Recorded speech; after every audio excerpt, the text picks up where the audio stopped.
I had found or felt a lump in my right breast. My mother and grandmother both had breast cancer. They did a biopsy, and then we found out on my husband's birthday, actually, October 17th of 2012, that it was cancer. And I noticed a lump on the left side. So I asked my daughter, I said, feel this. And she's like, Mom, that's a knot.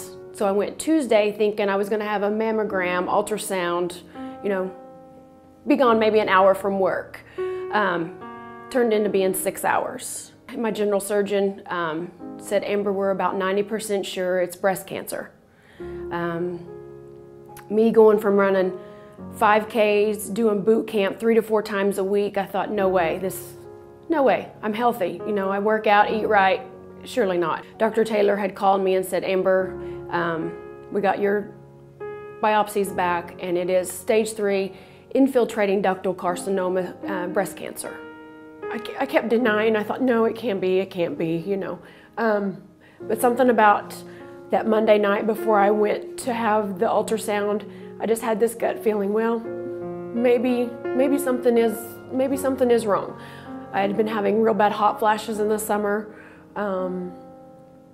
When I did some blood work with my primary care physician for Integris, everything turned out fine.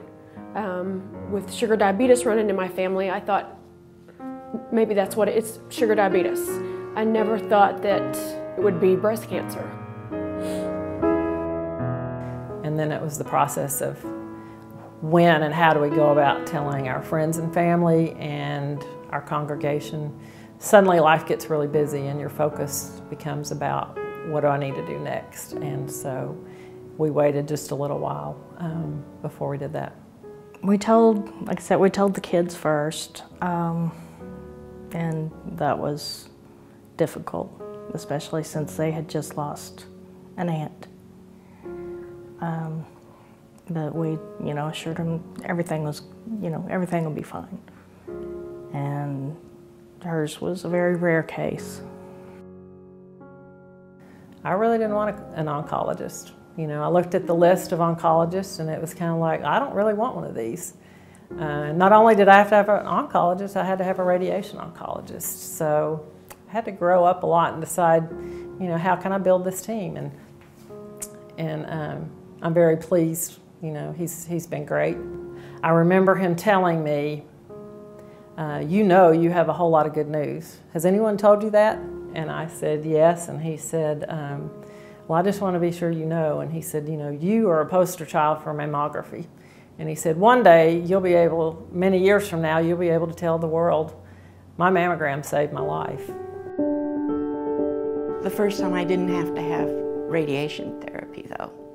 And I didn't lose my hair the first time. This time I did. Oh, that was traumatic. You know, women like their hair. But I had a terrific hairdresser that when I went in, he made mohawks for me and put colors and designs on my head. It was fantastic. He was great. It was awesome. The people at ProCure are great.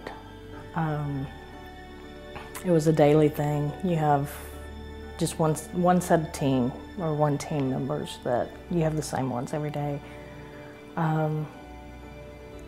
They try and make you as comfortable as they can, and you know, make you feel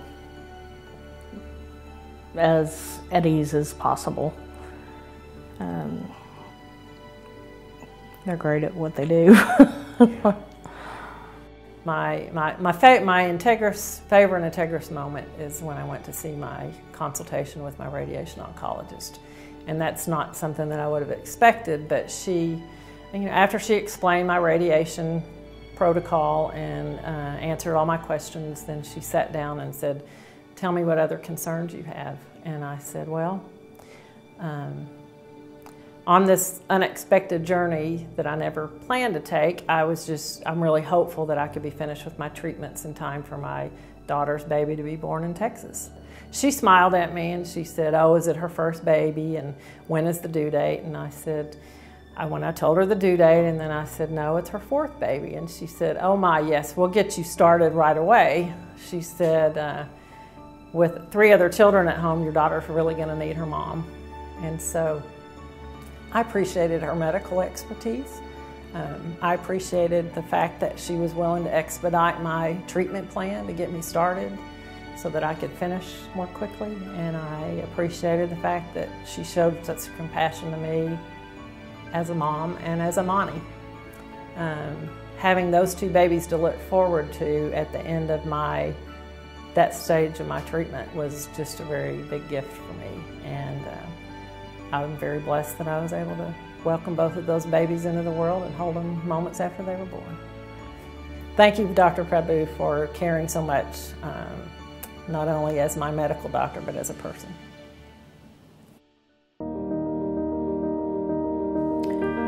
Listen to your body. Each one of us know our body better than anybody else. You know, do self-exams. Just listen to your body. When you're not feeling good, something's not right. Your body's telling you something's wrong. It could be nothing. Most likely would be nothing.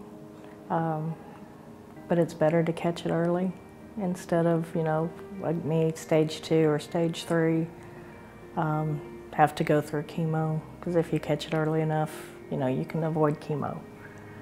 And that's the whole key, is catching it early and not waiting until the last minute, or, you know, when you think it's nothing and then it just keeps going. Well, you know, I think every cancer patient, whether it's breast cancer or anything, when you get the diagnosis, you consider it a death sentence.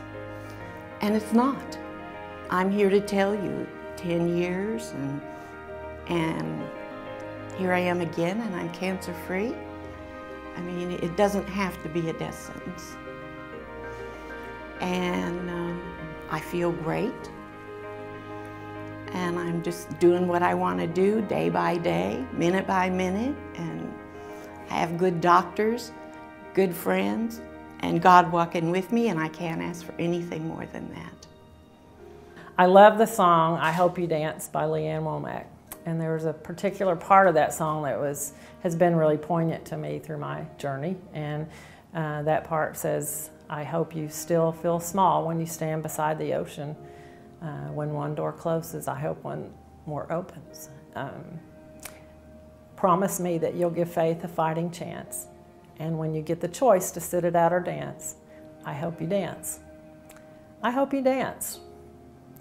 And I would ask women to please take the time to get their mammogram. And should they ever be facing a cancer diagnosis, as I did, just to know that it will be okay. I would ask them to be strong, be confident, be kind to yourself, embrace life. And I hope they would join me in the dance.